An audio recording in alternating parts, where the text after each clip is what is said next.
I request Honorable Sikyong to deliver the Kashak statement.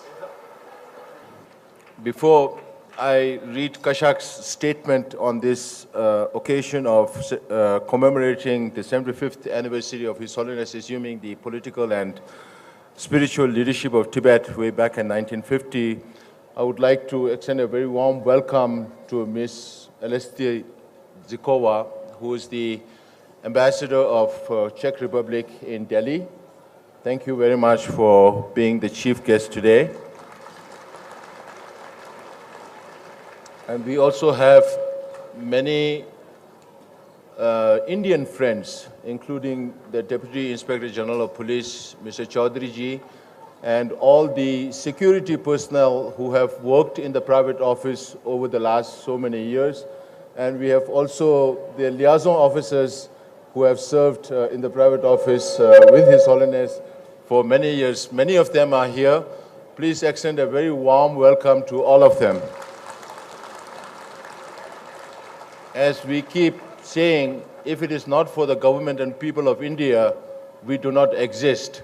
So today it is an occasion for us, on behalf of His Holiness, the Tibetans inside and Tibetans outside, to express our gratitude to our host nation, the government of India, both at the central level, irrespective of whatever political party you come from. Consecutive governments of the government of India and the state governments have extended all the help and support for the Tibetan community here, which makes us one of the very unique Tibetan democratic polity that exists in exile. So thank you very much for coming here and gracing this occasion.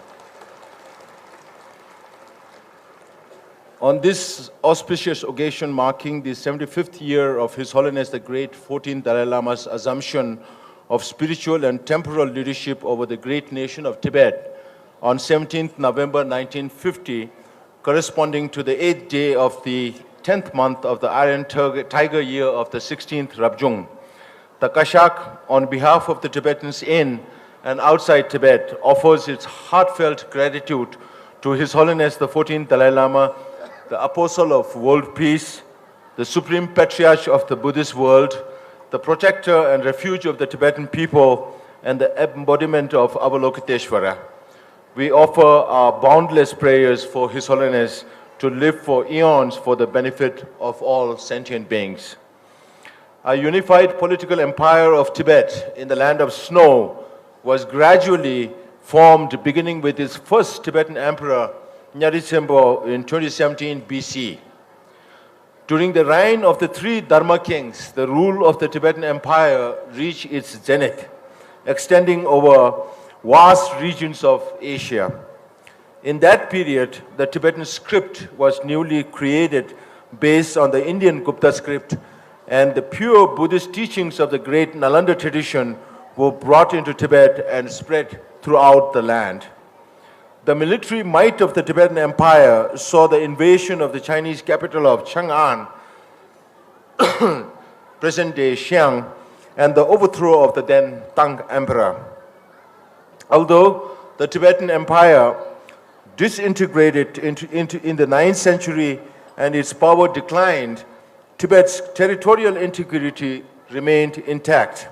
For instance, the Tibetan people mounted an effective defense when Bakhtiar Khilji launched a campaign to invade Tibet from northeastern India in 1206.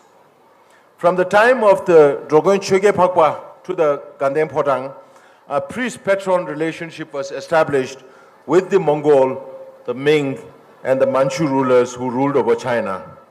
The Tibetan spiritual and temporal leaders and high lamas of Tibet turned the wheel of Dharma for successive rulers of China, high-ranking officials and subjects, positively influencing them through the Buddha's teachings.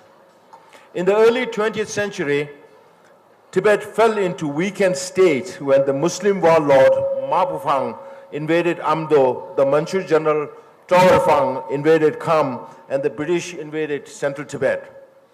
After the Chinese Nationalist Party, Kuomintang, seized power in 1911, they progressively annexed numerous regions in Amdo and Kham and engaged in repeated armed border confrontations with the Tibetan government. In 1949, after the establishment of the Communist Government of the People's Republic of China, many areas of the Amdo and Kham regions were forcibly occupied. In October 1950, the People's Liberation Army captured Chamdo through a three-pronged attack, defeating the Tibetan army and rendering Tibet incapable of mounting an armed defense. With the indifference of the international community and both the people and the land of Tibet at the brink of destruction, His Holiness the 14th Dalai Lama, at just 15 years of age, assumed spiritual and temporal leadership of Tibet.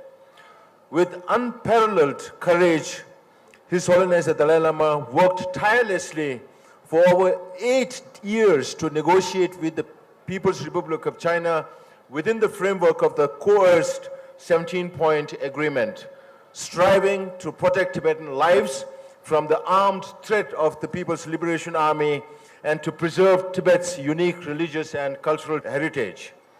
However, with the complete disregard and continued violation of the said agreement by the PRC's government, His Holiness was compelled to go into exile. Upon arrival in exile in the Holy Land of India, His Holiness formally repudiated the so-called 17-point agreement signed under duress, declaring it null and void.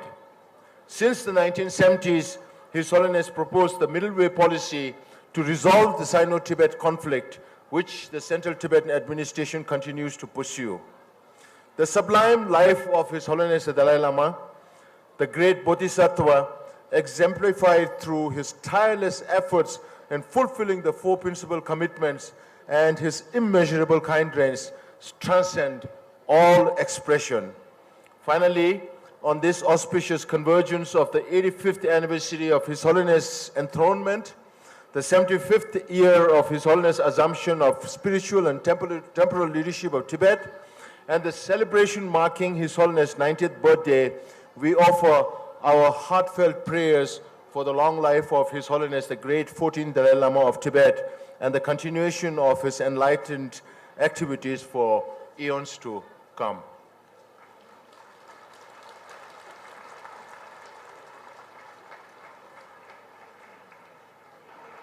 Kung tu chena